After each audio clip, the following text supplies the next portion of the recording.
ओहो, आज तो मैं काम करते करते कितना थक गया हूँ। चलो थोड़ा सा पानी पी लेता हूँ, फिर बाद में काम करूँगा।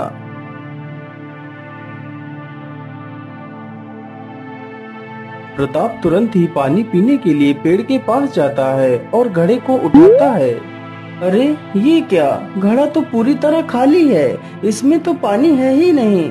चलो ऐसा करता हूँ, पास वाले तालाब पर चलकर वहीं से इस घड़े को भरकर ले आता हूँ। इतना सोचकर प्रताप घड़ा लेकर पानी भरने के लिए चल पड़ता है। अरे ये क्या, ये तो परियां हैं जो इस तालाब में स्नान कर रही हैं। इस परी को देखकर तो लगता है जैसे पूरे ब्रह्मांड की सुंदरता निकलकर इस परी के अंदर समा गई हो। इस परी को देखने के बाद तो कुछ और देखने की इच्छा ही नहीं हो रही। अरे रूपमाला, आज तो इस तालाब में स्नान करके आनंद ही आ गया। हाँ प्रेमलता, तुम बिल्कुल ठीक कहती हो। इस प्रकृति के इतने सुंदर नजारे को देखकर तो मेरा मन प्रसन्नता से भर जाता है। अरे बहन, अब क्या यही स्नान ही करती रहोगी?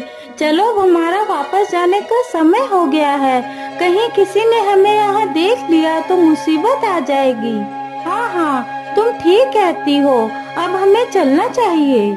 सारी परियां अपने अपने वस्त्र उठाकर चली जाती हैं, लेकिन रूपमाला का कंगन उसी स्थान पर छूट जाता है।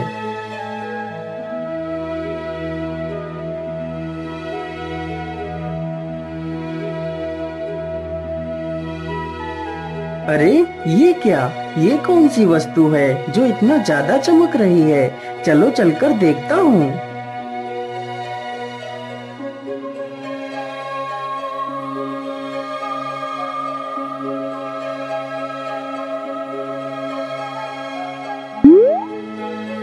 ये तो कोई चमकदार कंगन लगता है।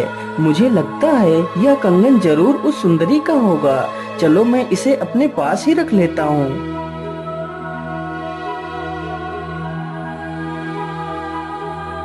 अरे प्रेमलता, मेरा वह कंगन कहाँ है? वह कंगन तो मैं लेकर ही नहीं आई। मुझे लगता है वह कंगन उसी तालाब के पास ही रह गया है। तुम लोग ऐसा करो, सभी लोग परे लोग चलो, मैं जाकर कंगन ले आती हूँ। वह कंगन मेरे माँ की आखिरी निशानी है। इतना कहकर रूपमाला कंगन लेने के लिए चल पड़ती है। अरे रूपमाला, तुम तो चली गई, लेकिन अपना यह कीमती कंगन यहीं छोड़कर चली गई। तुम्हारा यह कंगन मुझे तुम्हारी बहुत याद दिला रहा है। अरे यह युवक कौन है जो मेरे कंगन को इतने प्यार से सहला रहा है? लेकिन यह इंसान तो कितना मनमोहक है। इसे देख के तो जैसे मैं इसकी तरफ खींची जा रही हूँ। अरे ये मैं क्या सोच रही हूँ, यह तो एक इंसान है, और इंसान तो कितने निर्दयी होते हैं। चलो मैं इसे अपना कंगन वापस ले लेती हूँ।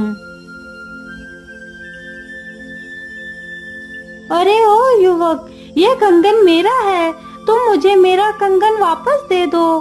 प्रताप उस परी को अपने सामने खड़ा देखकर उसी परी को एक टक मारकर देखता रहता है, मानो प्रताप उसी परी में खो गया हो। अरे तुम कहाँ खो गए? चलो जल्दी से मेरा कंगन मुझे वापस करो।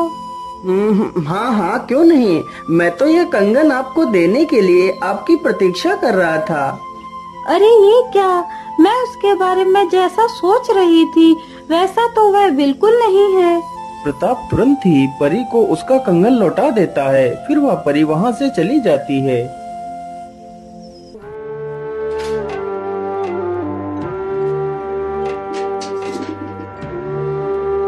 क्या करूं, मेरा मन तो कहीं भी नहीं लग रहा है। जब से मैं उस परी से मिला हूँ तब से मेरी आत्मा तो मानो उसी परी के साथ ही चली गई है। अब मैं क्या करूं?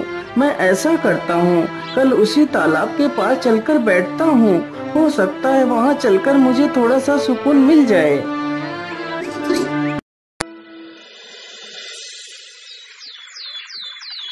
अगली सुबह प्रताप उसी जंगल में तालाब के पास जाकर एक पेड़ के नीचे बैठ जाता है। उधर परी लोक में उस परी का हाल भी कुछ प्रताप के जैसा ही था। क्या करूं?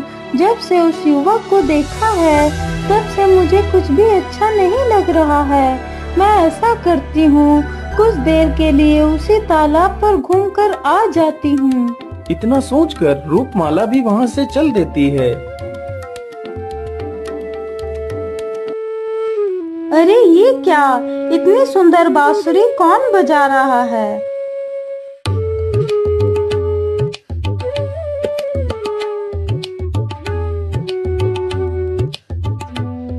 अरे यह तो वही युवक है, चलो उसके पास चलती हूँ।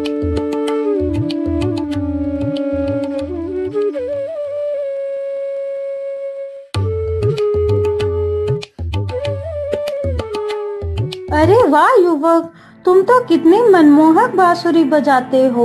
तुम्हारा नाम क्या है? अरे आप यहाँ पर कैसे? हाँ, जैसे तुम यहाँ पर आ गए वैसे मैं भी आ गई, लेकिन अभी तक आपने अपना नाम नहीं बताया। मेरा नाम प्रताप है, और वैसे आपका क्या नाम है? मेरा नाम रूपमाला है, प्यार से मुझे लोग रूप बुलाते हैं। इसी प्रकार वे दोनों रोज एक दूसरे से मिलने लगते हैं। अच्छा प्रताप, अब मैं चलती हूँ, मेरा वापस जाने का समय हो गया है। क्या हम लोग कुछ देर और नहीं बैठ सकते? लेकिन प्रताप, मैं तो सुबह से तुम्हारे पास ही बैठी हूँ, अब तो शाम भी होने वाली है, इसलिए मुझे चलना चाहिए। ठीक है रूप, मैं कल तुम्हारा इसी जगह पर इंतजार करूँगा।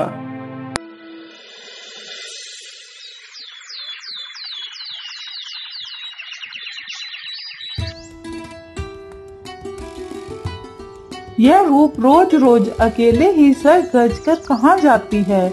मुझे इसका पता लगाना ही होगा। चलो आज इसका पीछा करती हूँ।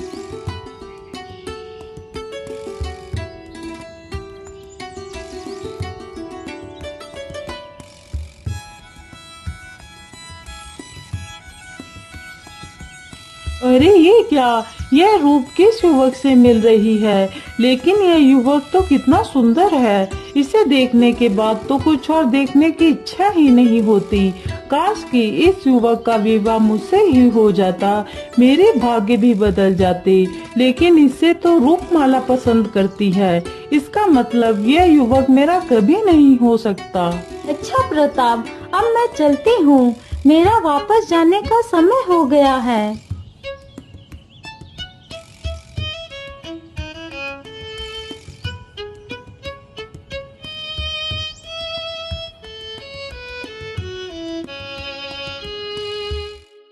चलो मैं इस युवक का पीछा करती हूँ और देखती हूँ आखिर ये इंसान कहाँ पर रहता है। इतना सोचकर वह दुष्ट परी प्रताप का पीछा करते करते उसके घर तक चली जाती है। अरे बेटा, तू पूरे पूरे दिन कहाँ गायब रहता है? तू तो ठीक से खाना पानी तक नहीं खाता पीता। माँ, मैं रोज तेरी होने वाली बहू से मिलने के लिए जाता हूँ। लेकिन बेटा, अब तो तू कितना बड़ा हो गया है ना, जिसने आज तक अपनी माँ से यह बात छुपा कर रखी। अरे नहीं नहीं माँ, मैं बस आपको बताने वाला ही था। अरे माँ, आज तक मैंने भला आपकी मर्जी के बिना किसी कार्य को किया है जो मैं ये काम कर लेता? माँ, यदि तू कह दे तो तेरे लिए ऐसी हजारों लड़कियाँ कुर्बान हैं, लेकिन माँ तुझसे बढ़कर मेरे लिए कोई नहीं है। नहीं नहीं मेरे पुत्र, मेरे लिए तेरी खुशी से बढ़कर भला कोई चीज हो सकती है? जहाँ तू खुश है वहाँ मैं भी खुश।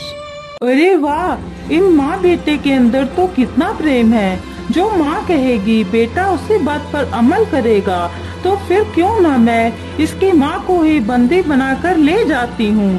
फिर इस युवक से मैं आराम से विवाह कर सकती हूँ। जो ये बुढ़िया बोलेगी वह उस युवक को मानना ही पड़ेगा।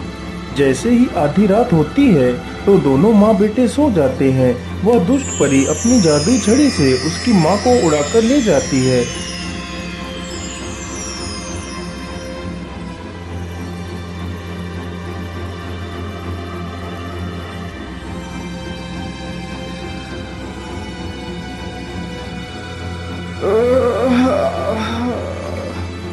अरे माँ, तुम कहाँ हो? मुझे बहुत जोर की प्यास लगी है, मुझे थोड़ा सा पानी दे दो माँ। अरे माँ, तुम कुछ बोल क्यों नहीं रही? आप कहाँ हो? बेचारा प्रताप अपनी माँ को इधर उधर ढूंढने लगता है, लेकिन उसकी माँ कहीं नहीं मिलती। उधर रूपमाला प्रताप की प्रतीक्षा में उसी पेड़ के नीचे खड़ी थी। अरे आज इतना समय हो गया, लेकिन अभी तक प्रताप आए क्यों नहीं? वह तो रोज मुझसे पहले ही आ जाते थे। चलो मैं वहीं चलकर देख लेती हूँ, कहीं वह किसी मुसीबत में तो नहीं। रूपमाला जल्दी से प्रताप के घर जाती है तो देखती है प्रताप चुपचाप बैठकर रो रहा है। अरे प्रताप, तुम्हें क्या हुआ? तुम क्यों रो रहे हो? क्या बात है? अरे रूप, मैं तुम्हें क्या बताऊं, आज सुबह से पता नहीं मेरी माँ कहाँ चली गई है। मैंने उन्हें सब जगह ढूंढ लिया, लेकिन वह कहीं नहीं मिली। यदि मेरी माँ को कुछ हो गया तो मैं भी जीवित नहीं रह पाऊंगा। आप शांत हो जाइए प्रताप, मैं अभी आपकी माँ का पता लगाती हूँ कि वह कहाँ पर हैं। रूपमाला तुरंत ही अपनी जादुई छड़ी से उसकी माँ का पता लगाती है।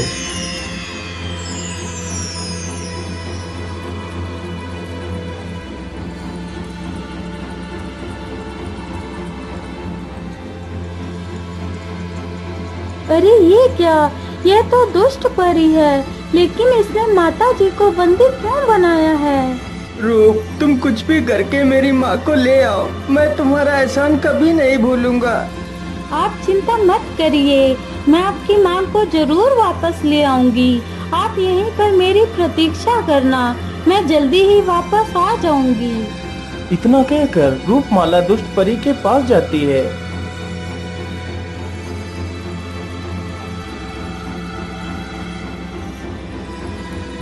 हे दुष्ट परी, आपने बिना किसी वजह के माता को बंदी क्यों बनाया है? तुम तो जानती हो रूप, मैं कभी भी बिना किसी वजह से कोई कार्य नहीं करती। लेकिन तुम्हारा इस प्रकार इन बूढ़ी माँ को बंदी बनाने के पीछे क्या प्रयोजन है? इन्हें छोड़ दीजिए। हाँ हाँ रूपमाला, मैं इन्हें जरूर छोड़ दूंगी, यदि तुम चाहो तो। हाँ हाँ दुष्ट परी, मैं यही चाहती हूँ कि आप इन्हें छोड़ दीजिए। अरे वाह रूप, तुम तो कितनी चालाक हो। मेरी इच्छा जाने बिना ही मैं इन्हें कैसे छोड़ दूं? तो आप क्या चाहती हो? आप इनकी आजादी के बदले मुझसे कुछ भी मांग लो, मैं तुम्हें दे दूंगी, लेकिन इन्हें आजाद कर दो। तो फिर ठीक है, मुझे तुम्हारा प्रताप चाहिए। उसकी जिंदगी से दूर चली जाओ, वह सिर्फ मेरा है। लेकिन तुम ये क्या कह रही हो?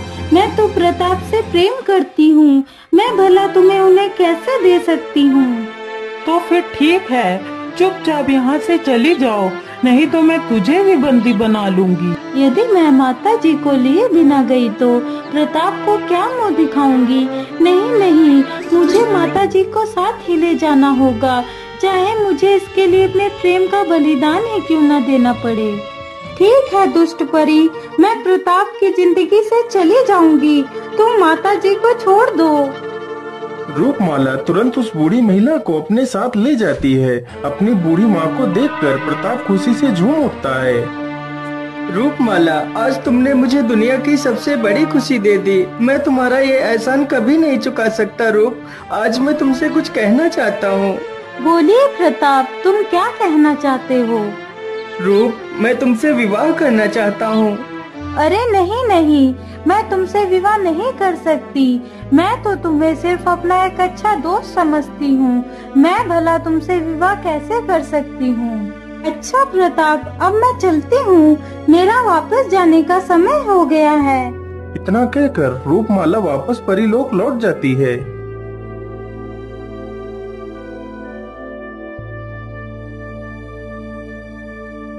इस प्रकार 2-3 दिन गुजर जाते हैं, लेकिन रूपमाला पृथ्वी पर नहीं आती। इस वजह से प्रताप बहुत दुखी हो जाता है।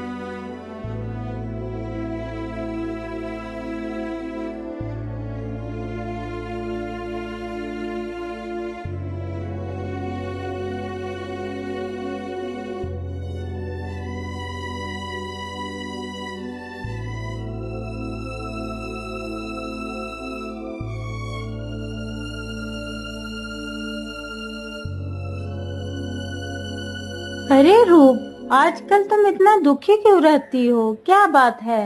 नहीं नहीं प्रेमलता, कुछ बात नहीं है, मैं ऐसे ही बैठी हूँ। नहीं रूप, मैं तुम्हें अच्छी तरह से जानती हूँ। जिसके होठों से मुस्कान कभी जाती नहीं थी, आजकल वही चेहरा मुरझाया हुआ रहता है। क्या बात है, मुझे बताओ। फिर वह परी अपनी सारी कहानी प्रेमलता से बताती है। अरे रूप, तुम्हें दुखी होने की आवश्यकता नहीं है। मैं कल तुम्हारे साथ पृथ्वी लोक चलूंगी और प्रताप को सब कुछ सच बता दूंगी।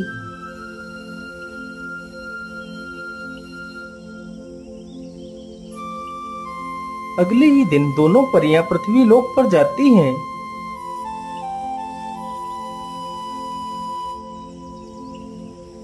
नहीं प्रेमलता, मैं प्रताप के पास नहीं जा सकती। मैं उससे प्रेम तो बहुत करती हूँ, लेकिन उससे विवाह नहीं कर सकती। यदि मैंने उससे विवाह किया तो दुष्ट परी उसकी माता को मार डालेगी। इसलिए मैं नहीं चाहती कि मेरी वजह से प्रताप की आंखों में आंसू आए। रूपमाला की ये सारी दुख भरी दास्तान प्रताप छिपकर देख रहा था और उससे रहा नहीं जाता। वह तुरंत ही उनके सामने जाकर खड़ा हो जाता है। अरे रूप, तुमने मुझसे झूठ बोला कि तुम मुझे अपना मित्र मानती हो और इतनी बड़ी बात तुमने मुझसे छिपा कर रखी। यदि ऐसी कुछ बात थी तो तुम्हें मुझे बताना चाहिए था। प्रताप, मैं तुम्हारे आंखों में आंसू नहीं देखना चाहती थी। नहीं रूप, हम दोनों मिलकर उस दुष्ट परी से लड़ेंगे। वह मुझसे तुम्हारा प्यार नहीं छीन सकती। अच्छा, तो यहाँ पर वही चल रहा है जो मैं नहीं चाहती थी। अब तुम्हारी माँ को मुझसे कोई नहीं बचा सकता। यदि अपनी माँ की सलामती चाहते हो तो चुपचाप मुझसे विवाह कर लो। तुम्हारी माँ को कुछ नहीं होगा। तुम्हें सिर्फ 2 दिन की मोहलत देती हूँ। यदि 2 दिन के अंदर तुमने मुझसे विवाह नहीं किया तो तुम्हारी माँ को मैं खत्म कर दूंगी। इस दुष्ट परी को सबक सिखाना ही पड़ेगा। चलो मेरे साथ, हम तीनों बूढ़ी परी के पास चलते हैं। वह हमें इस दुष्ट परी से निपटने का रास्ता जरूर बताएंगी। तीनों तुरंत ही बूढ़ी परी के पास जाते हैं और सारी कहानी बूढ़ी परी को सुना देते हैं। लेकिन पुत्री, यह तो एक इंसान है और तुम एक परी हो, तो तुम दोनों का विवाह कैसे हो सकता है? हे बूढ़ी परी, क्या इस इंसान से विवाह करने के लिए हमारे पास कोई रास्ता नहीं है? एक रास्ता है। यह रास्ता मैं तुम्हें बाद में बताऊंगी। पहले तुम्हें उस बूढ़ी महिला को बचाना है। लेकिन बूढ़ी परी, हम तो उस दुष्ट परी का मुकाबला नहीं कर सकती। अब आप ही कोई उपाय बताइए। पुत्री, तुम्हारी माँ अपने अंतिम समय में एक दिव्य शक्तियों की माला कंजावरण की गुफाओं में छिपा कर गई थी। उसका सत्य उन्होंने सिर्फ मुझे बताया था। मैंने कई बार उस माला को ढूंढने की कोशिश की, लेकिन मैं असफल रही। यदि तुम उस माला को ढूंढकर खुद धारण कर लो तो उस दुष्ट परी को आसानी से मजा चखा सकती हो। ठीक है बूढ़ी परी, अब मैं चलती हूँ। हमारे पास बस कल तक का ही समय है। तीनों ही जल्दी से उस गुफा के पास जाते हैं।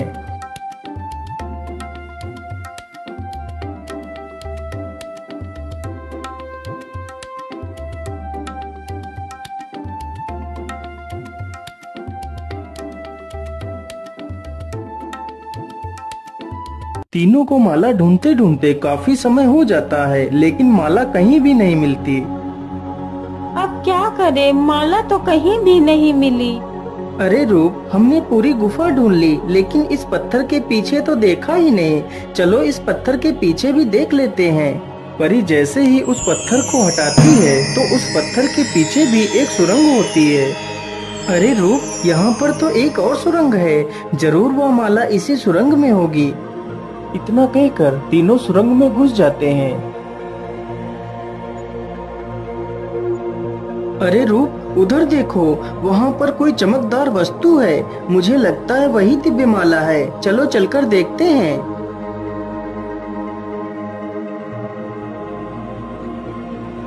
अरे, यह तो वही चमकदार माला है। रूपमाला जल्दी से उस दिव्य माला को उठाकर पहन लेती है। वह दिव्य शक्तियों वाली माला पहनते ही रूपमाला के अंदर अद्भुत शक्तियाँ आ जाती हैं। अरे प्रताप, इस माला को धारण करने के बाद तो मेरे अंदर अद्भुत शक्ति का अनुभव हो रहा है। हाँ रूप, अब हमें उस दुष्ट परी के पास चलना चाहिए। इतना सोचकर वह तीनों तुरंत ही उस दुष्ट परी के पास जाते हैं।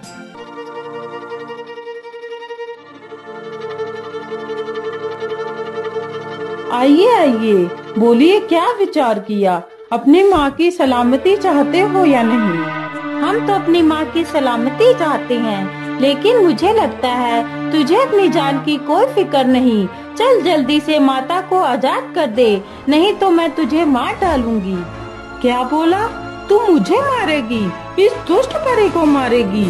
इतनी शक्ति तेरे अंदर कहाँ से आ गई जो तू मुझे मारने की बात कर रही है? ये ले मेरे वार से बच। दुष्ट परी रूपमाला पर प्रहार करती है, लेकिन उसके प्रहार का रूप पर कोई असर नहीं होता। दुष्ट परी, तूने तो अपनी शक्ति दिखा दी, अब मेरा प्रहार दे। रूपमाला अपना प्रहार उस दुष्ट परी पर करती है। प्रहार होते ही दुष्ट परी एक चूहिया बन जाती है। ये क्या हुआ? मैं तो एक चूहिया बन गई। अब बता दुष्ट परी, मैं तुझे जान से मार दूं? नहीं रूप, मुझे जान से मत मारो। मैं अपनी शक्तियों के मद में अंधी हो गई थी, मुझे माफ कर दो। अब मैं कोई भी गलत कार्य नहीं करूंगी, मैं तुम्हें वचन देती हूँ। फिर रूपमाला उस दुष्ट परी को ठीक कर देती।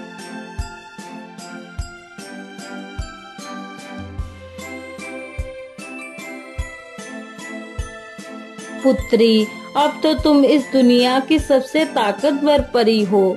तुम्हारी जब भी इच्छा होगी तो तुम एक इंसान बन जाओगी, और जब चाहोगी एक परी बन जाओगी। तुम इस दिव्य माला को अपने गले में हमेशा पहन कर रखना। फिर रूप अपने मन में एक इंसान बनने की कामना करती है, तो वह तुरंत एक इंसान बन जाती है। उसके पर गायब हो जाते हैं। फिर उन दोनों का विवाह हो जाता है और वह तीनों वापस पृथ्वी लोक पर चले जाते हैं और खुशी खुशी अपना जीवन व्यतीत करने लगते हैं।